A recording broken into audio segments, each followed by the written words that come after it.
tas madami siyang tawag ko, quality. Madami siyang quality din. So, ang quality ng bunga na ito, number 1, ito yung sa English na, parang maganda. Okay, ito yun ha. Inuulit ko, ito yung isang Kristiyano na kung saan namumunga na siya. Ibig sabihin yung Holy Spirit, nag-ano na siya. Kasi inano ko naman, kailangan magkaiba yung manifestation, magkaiba naman yung fruit of the Holy Spirit. Okay, ito yun. Kasi bakit? Wala nang kabutihan. Ganun pa rin dati. Hindi yun. Ano yun? Ibig sabihin, ito kasing fruit, itong fruit na to, ano to? Ito yung nadidibilog ng nadidibilog. Alright? Okay, yan po, isa yun sa palatandaan na ang taong yun ay isa ng mananampalataya. Okay, huwag kayong malito dyan ha. Ito, ang tawag dito, quality, 9 quality, alam ko 9 quality yan. Bilangin nga natin, unang quality. Saan na dito? Pangalawa, number 3. Gentleness, kaya nahunan, tama? Okay, ganun ang Krisyano ha. Kung dati ano ka, pabigla-bigla ka. Diba? Ay gano'n na, dating ano mo, ano ka, pabigla-bigla yung kunting ano lang, nananapak agad. Sino yung ganon? Ayun yung pabigla-bigla. Kapag ang isang Krisyano ay tumutubo na yung bunga, kasi di ba, sabi nga sa inyo, ang isang talaga ay ano na, unti-unti nang lumalago. Kuhanan natin ha, yung kanina, ano yung manifestation na itong taong to ay napuspos na ng Holy Spirit. Okay, sige. Iano ko na lang pa kasi wala na itanong na kung dapat ayusin ko. Okay, doon Pastor John sa ano, kung babasahin natin yon, ayos lang natin ha, since ano naman.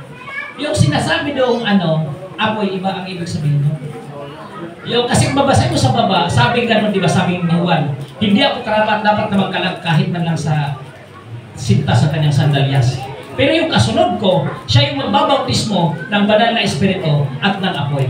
Okay, yung apoy na yon, kung babasahin natin sa sunod, sabing ganun doon, at hawak niya ang kalaykay. Iipunin niya yung mga dayami, o uhay ba? Kalaykay. At susunugin. Okay, ang ibig sabihin nito mga kapatid, judgment yan. Yung apoy na yan. Iba ang ibig sabihin ng sa Acts. Kasi kung babasahin natin, wala nang apoy ngayon. Doon lang yan sa kanila, yung dilang apoy. Okay? Ang baptism ng Holy Spirit ngayon, hindi na gano'n na kailangan makita namin na bumaba na yung Holy Spirit ni Jesus may nag-aapoy. Ito yun. Ayos lang natin. Ano yung judgment yan? Judgment yan. Yung apoy na ibig sabihin. Basahin nyo sa baba.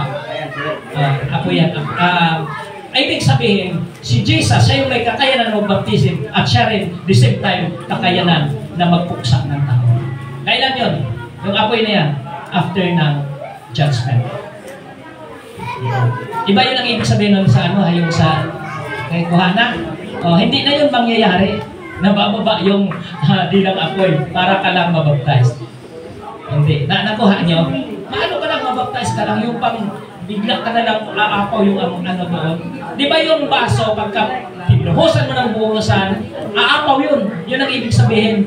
Pag sinabi kasi bautismo, maano ka, mabalot ka talaga. Di ba? Gets niyo ako? Pag kumuha kayo ng tubig, yung baso, buhusan nyo ng isang timba. At umaapaw, yun ang ibig sabihin ng bautismo. Na ano ka talaga? Ang tawag doon, parang nabalot. Di ba pagka nag-overflow? Okay. Yun yun, ano yun? Iba ang ibig sabihin doon. Iba na ang ibig sabihin. Pag sinabing apoy, judgment yan. Kasi sinabi nga doon, kung babasahin mo sa baba, at hawak niya, sabi gano'n ni John, ang kalaykay. At titipunin niya, tama, Mr. Arlen? Which is judgment yan. Hindi yung ayos lang natin. Hindi yung doon sa Acts na yung may bumubang parang dilang apoy. Hindi na, iba na ang ano ngayon. Okay, nakuha na, judgment yan ang ibig sabihin niya. Ang sinabi ng apoy na hindi mamatay, which is, ang tawag talaga dyan, impyerno. Kasi pagka doon, Kasi sabi doon, kasi sa English, lake of fire. So, ibig sabihin, pag itatapon ka, something like, lumalang, ano ka talaga, lulubog. Ganun yan, ha? So, yun, ang ibig sabihin na, inuulit ko, yung apoy na yan is judgment. Basahin niya sa personal yung pagbabasa. Okay. So, okay na yun? Miss Armalyn, ang question mo is, the lang ba yun? Yung tinatawag, na baptism, ito ba yung kailangan ano ka ng apoy? Hindi na yun yung, iba ang, na yung context ng apoy niya. Inuulit ko, judgment yan. Basahin niyo na lang sa akin. So, ayun. Yan ang na. Question, meron pa?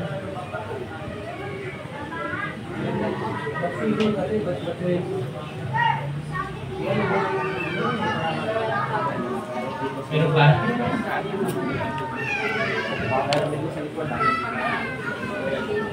Meron pa akong tanong dyan? Huwag muna kayong magtanong, Pastor, paano ba ma-receive yung baptism ng Holy Spirit? Huwag muna kasi, yun ang topic sa susunod. Nasagasaan nga ng kapiranggot ni Pastor dun eh. Kaya ang hirap kasi kapag mahirapan yung magtuturo sa sunod pagka sagasaan mo kasi may ilang yan eh kapag ituturo ulit kasi ang tendency doon parang magpaulit-ulit. Kaya kaming nagtuturo dito kung hanggang saan lang kami, hanggang saan lang talaga dapat mahirap makasagasa. O kasi tayo continuation kasi itong pag-ano na ito, pagtuturo. Meron pa kayong question dyan regarding sa pagkakaiba ng kalitasan and bautismo ng Banal na Espiritu? Meron? Yung tanong ko lang, Pastor, kung ano ang pinagkaiba sa speak of tongues tsaka yung iba't ibang wika. Ito ba'y Tagalog, Bisaya, English, gano'n? Okay, yung okay. ibang wika. Magandang tanong.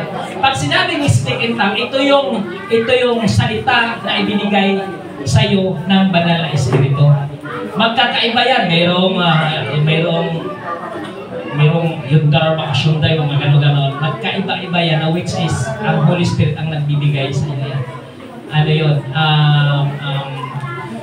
Salitang makalangit yan. Pero, para lang maintindihan, gawa nga ng hindi natin yung salita, pakibasa nga, Pastor Arlene, sa Acts. Yung napospos yung doon, maganda yung tanong na yun. Yung napospos yung 120 na believer, yun yung sa Acts chapter 2. Yung sinabi doon ng mga tao, pagbira itong mga tao to ang aga-aga. Alas 9 pa lang, lasing na.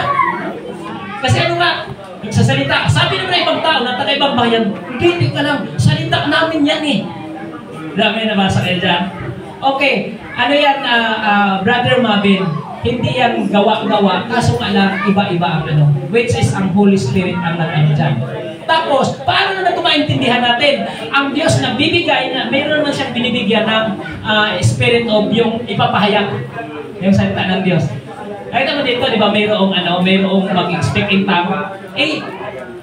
Alam natin na, hindi naman natin salita yun. Kaya, ang Diyos, di ba, minsan may magsasalita sa Mother Church, kahit nga dito may magsasalita, speak in tongue, para mapalakas. Kasi ang purpose kasi ng speak in tongue, para mapalakas ang iglesia. Paano tayo lalakas kung hindi natin naintindihan? Kaya nga ang Lord nagbibigay ng yung kapahayagan. Hindi ba pwedeng diretso wika na lang? Pag sinabing wika, ito yung speak in tongue, iba't ibang wika. Pwede rin. Kasi meron talagang Tagalog, diretso yung binibigyan ng wisdom ng Diyos na ito ang ibig sabihin. Okay, Brother Mabel, pwede rin yung diretso sasabihin lang sa salita natin, right? Yun ang ibig sabihin. Pwede bang diretso na lang Tagalog? Diretso Bisaya na lang or English? Hindi rin, kailangan pagka Bisaya ang magsasalita, kailangan pa rin. Yun? Mayroon talagang salita ng Diyos, yung heavenly language na para sa iyo. At maganda yun, i-exercise mo. Sige, si Pastor Arlene, may nagdag. Yung iba't ibang wika na sinasabi mo kasi doon, minsan kasi ginagamit mo yun. Kung sa Acts, di ba, may mapapansin kayo sa Acts chapter 2, na sinabi doon, nagsalita sila sa iba't ibang wika, that record